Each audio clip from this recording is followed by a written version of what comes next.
Hi, Clutter Fairy fans. This is a special edition of the Clutter Fairy Weekly for December 31st, 2024.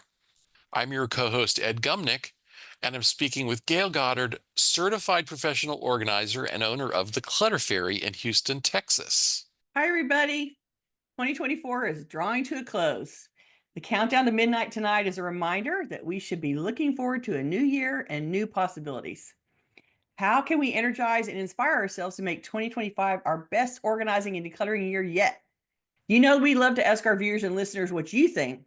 So, in preparation for today's video, we surveyed our audience to ask, what's the most powerful affirmation, quotation, or aphorism that you repeat to yourself to unleash inspiration or energy when you've set your sights on a challenging goal?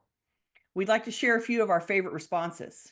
Selena says, recently it's been, if it's not yes, then it's a no, which she says she stole from the decluttering community. Incidentally, Selena also recommends this as an algorithm for vetting boyfriends. This one is really straightforward, but it reveals an important truth. When you can quickly say yes to something, that response usually reflects your feelings of enthusiasm. Anything else but a quick enthusiasm means you're just not into it. Same as vetting boyfriends. It's a good way to tell that you're holding on to something for a not very strong reason. When I see clients thinking too hard about whether to keep something or not, I know they're busy trying to come up with a reason to keep it instead of actually having a strong attachment to it or a desire to use an item currently. That's a dead giveaway that I need to start asking probing questions about why they're struggling to give it away. Usually I can help them see that they're just not into it and we can put it in the donation pile. Marcia says her aphorism of choice is everything counts, for which she gives us credit. Thanks for the credit on that one. Ed introduced me to this phrase as a staple for his exercise routine, but it adapted easily to use about decluttering. And we say everything counts in all kinds of organizing advice. It's a great shorthand to express the idea that whatever you can do towards your goal is something that needs doing and a worthy part of the project. It's a very positive and supportive aphorism on those days when all you can manage is 5 good minutes of work. And we all have those days from time to time. Allison says, I don't really have an inspirational saying. As I age, I'm just less interested in holding on to stuff, perhaps because I'm aware that eventually someone else will have to deal with it. The one word that helps is simply less. It's short and sweet and to the point. That's like a word of the year. For you, 2025 can be labeled less, and you know what you're aiming to accomplish. It's a great filter for anything. How to address the clothes in the closet? Less. What about the pantry backstock of food staples? Less. Holiday decorations? Less.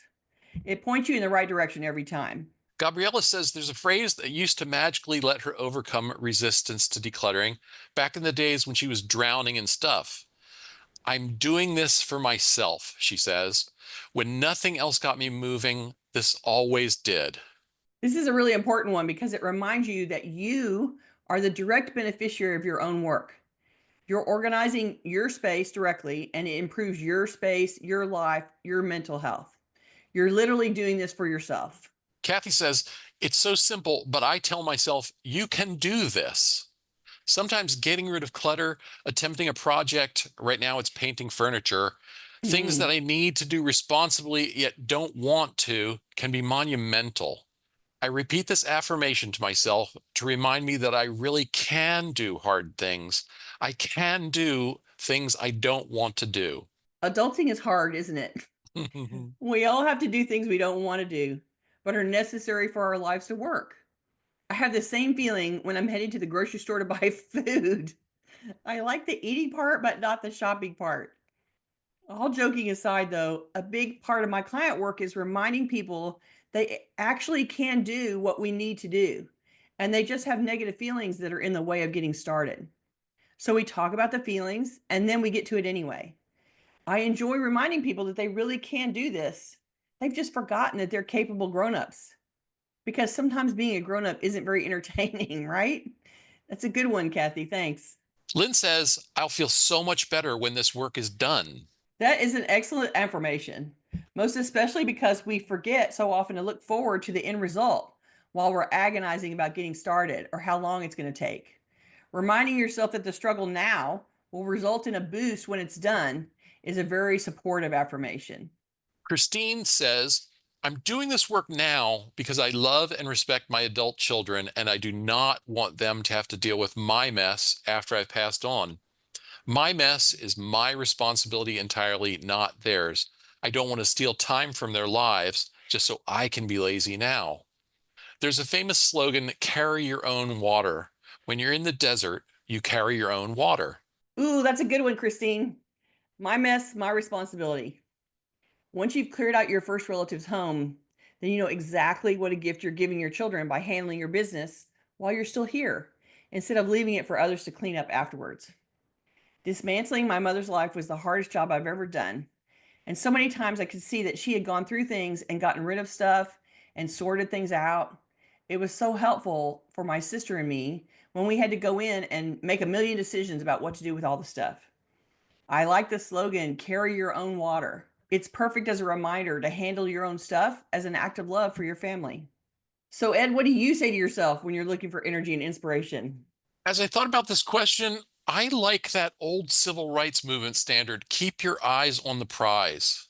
When you're doing challenging work, it's important to step back on a regular basis to remind yourself where you're headed and what you're trying to accomplish.